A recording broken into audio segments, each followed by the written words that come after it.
வணக்கம் மாணவ தங்கங்களா. 11th standard கெமிஸ்ட்ரியுடைய 2023 உடைய ஃபர்ஸ்ட் மிட் டெர்ம் டெஸ்ட்டுடைய கொஸ்டின் பேப்பர் உங்கள் கண் முன்னாடி இருக்குது. ஆல்ரெடி நம்ம சேனலில் இந்த 2022ல் என்ன கொஸ்டின் கேட்டிருந்தாங்களோ அந்த கொஸ்டின் பேப்பரும் போட்டிருக்கோம். அதை நீங்கள் பார்க்கலைன்னா அதோடைய லிங்க்கு கீழே டிஸ்கிரிப்ஷனில் கொடுத்துருக்கேன். அதையும் நீங்கள் பார்த்துக்கோங்க, படிச்சுக்கோங்க. சரிங்களா? இதை ஒன்னோட பார்த்துட்டே வாங்க. ஒன்வேர்டில் ஆன்சர் செக் பண்ணிக்கோங்க. செக் பண்ணி என்ன பண்ணுங்கன்னா படித்து வச்சுக்கோங்க. சரியா? அதுக்கப்புறம் பார்த்தீங்கன்னா பார்ட் பி, பார்ட் சி, அதாவது 2 மார்க் 3 மார்க்கில் கம்பல்சரி இப்போ இருந்தே கேட்க ஆரம்பிக்கிறாங்க. இது நமக்கு ஒரு நல்ல விஷயம். ஏன்னா இப்போ இருந்தே அந்த கொஸ்டின்ஸை எப்படி அப்ரோச் பண்ணுறது அப்படின்னு கற்றுக்கிட்டோம் அப்படின்னா பப்ளிக் எக்ஸாமில் நீங்கள் ஈஸியாக அதை அப்ரோச் பண்ண முடியும். அப்படி பார்த்தீங்கன்னா நமக்கு ரொம்ப ஈஸியாக கொடுத்துருக்காங்க. 2 கம்பல்சரியும் ரொம்ப சிம்பிள் தான். நம்ம ஈஸியாக எழுதிட முடியும். ரொம்ப அந்தளவுக்கு கஷ்டம்லாம் கிடையாது. அதே மாதிரி 5 மார்க்கும் ஈஸியாக கேட்டிருக்காங்கய்யா. சரிங்களா? இந்த மாதிரி கொஸ்டின்ஸ் பழைய கொஸ்டின்ஸ் எல்லாம் பார்க்கும்போது நமக்கு ஐடியா கிடைக்கும் எப்படி கேட்பாங்க அப்படின்னு.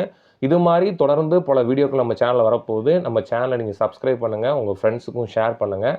அடுத்த வீடியோவில் பார்ப்போம் மாணவ தங்கங்களா.